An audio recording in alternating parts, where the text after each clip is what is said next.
Hi, my name is Denise. I'm 18 years old, and when I were younger, I went through a whole lot of difficult things that led to me getting PTSD. I think that people can overcome post-traumatic stress. I've overcome it myself, and now I'm feeling much less anxious. And before I went to therapy, I couldn't even went out on a train or a bus.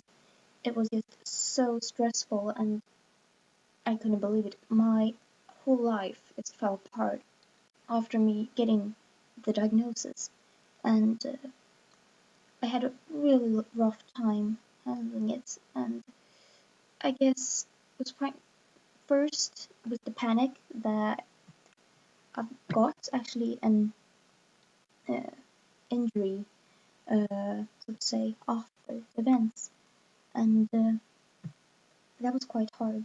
But now I'm not feeling anxious anymore when I'm going for on a train or bus. I do still experience some flashbacks, but it's a lot less than it was before. Um, Earlier, I had panic attacks on buses and trains, and it was really quite bad. Now I'm not having that anymore, and I can even talk about my traumas.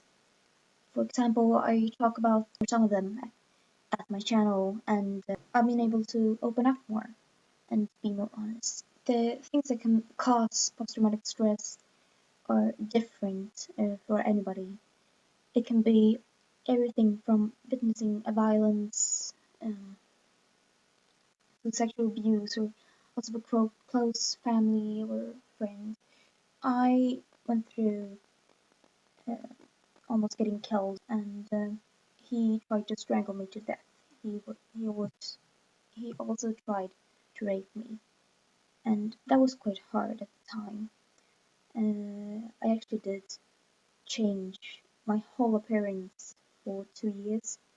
I Before I had this long hair, like down here, black long hair, and now I have long hair for being me now. I cut off all my hair and colored it blonde, and just never uh, dressed in girly clothing. I went as a guy all the time, even passed as a guy, um, and it was often that he couldn't tell that it was me. He could see me on the streets, and he just thought that, well, that's not a guy. And that was a bit easier for me because then I could, well, move around without him noticing. The symptoms I experienced were very often I was experienced flashbacks, and um, if someone just touched around my neck area, I got really bad panic attacks, and I felt like I couldn't breathe. I went sweaty on my hands, and uh, I could almost faint sometimes. It was really quite bad. Um, but I started to trying to avoid the main triggers that I usually reacted to, which were trains, buses. So I began to walk much more instead of taking the bus, for example, or taking a car instead of taking a train. But for a long while, I had uh, both nightmares, flashbacks. I had the sensation of somebody's hand being around my neck, like I'm being strangled. Um, I could have those sensations for a very long time, even though he wasn't there.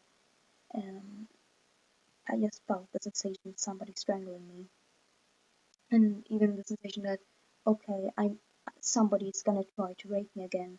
Somebody's going to. Uh, I'm deathly scared of this.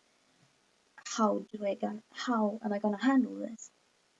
And I met him a couple of times since I went back to my old style, which I also don't know now.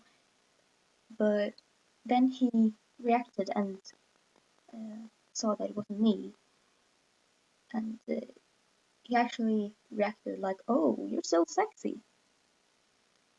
which were quite different, and it led me to have even more flashbacks for a while, but they're better now. And as I said, I've been in therapy for it, in cognitive behavioral therapy, and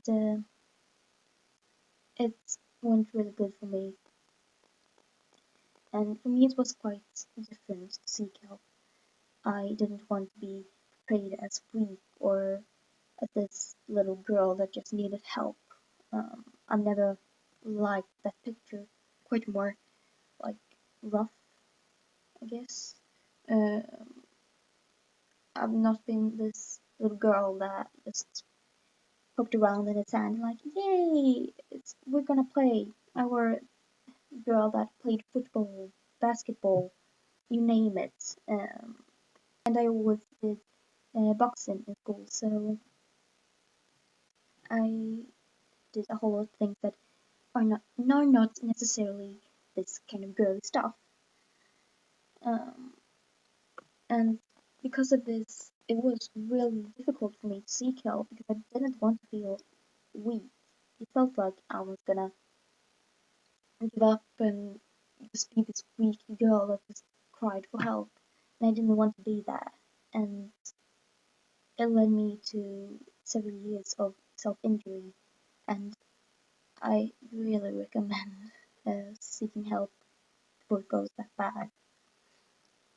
Um, the help I've got were from psychiatry units in Sweden and where I live, and they could help me with a psychiatrist and a therapist, so I could walk through this experience one step at a time and sort my emotions out and understand that I wasn't alone. The therapy were kind of me challenging um, my own fears. I went on a bus, I went on a train, and I'm not gonna lie, it can still be hard sometimes, but generally it's much easier now than it was before. Um, I never used any medication um, in the therapy against PTSD, but I'm on medication now for my depression. And for me, the thing that I found helpful was trying to work through all my fears and really expose me to the open spaces and the crowded spaces, um, and try to just make it work. But what wasn't helpful for me was this. I was gonna try to remember some parts that I couldn't remember because I fainted during the incident, and that wasn't helpful at all for me to trying to remember because I was unconscious, and it made me quite stressful. Self-help I did use were kind of exposure therapy, so I went on buses and trains, and I had this picture left on Facebook of him, and when I saw pictures in the beginning, I went so scared. I panicked and I couldn't think straight. And I challenged myself by watching the picture and telling me that it's only a picture. He's not here. I don't need to be afraid of him. It's just a picture. In the beginning, it was really hard. And when I saw him on the streets, I panicked many times. But when I changed my whole appearance and went to this kind of cross-dressing style, it gave me time to grow into the new me, really, with experience. What I learned about PTSD is that it can be really, really hard to handle if you don't take your time uh, treating it or focusing on it, on getting better. It can get so much worse. I didn't focus on it right away, and I regret it today. If I had focused on it from the beginning and had been more open to talk about it, I might not have had this many years of self-injury that I had.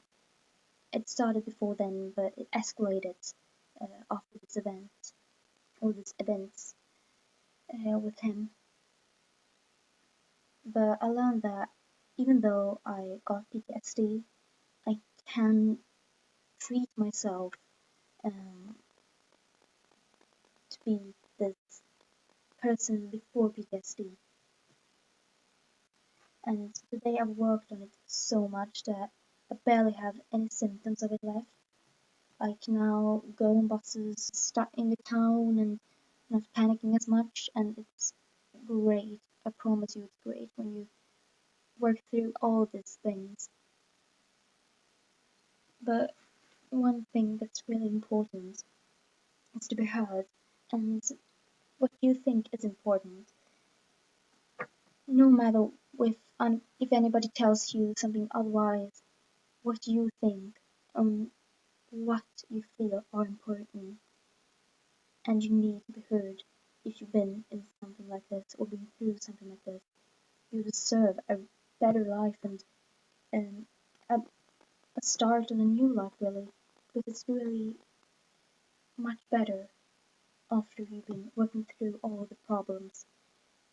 And I wish you all the luck, and I really believe that you can fight through this. You just need to be heard.